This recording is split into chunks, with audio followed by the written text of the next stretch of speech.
In May 2022, the National Assembly approved the Kenyan National Automotive Policy, aimed at supporting the local motor vehicle assembly industry and drive growth of the use of new vehicles in the market.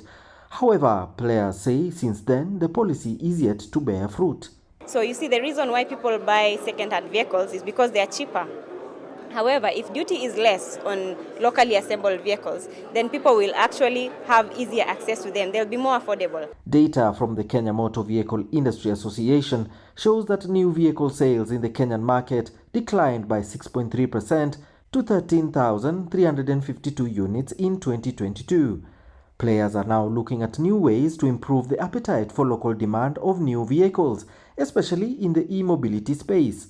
If this gets implemented, then and especially if we make it suitable for EVs, then it becomes easier. When duty is less on EVs, they will import more and we can sell more and at a better price. We have no choice. The policies have to change.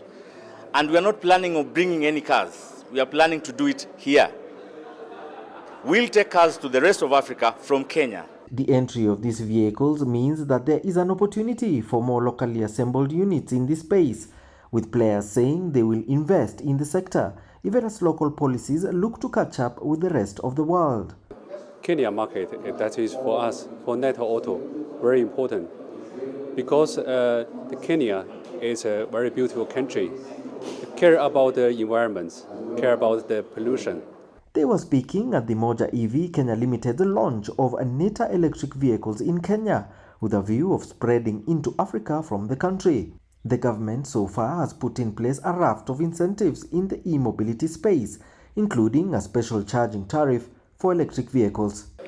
Everyone wants that new car smell, and this electric vehicle is on 0 kilometers. But now industry players want the government to help them make it easier for them to manufacture these locally, or at least assemble them for you to buy.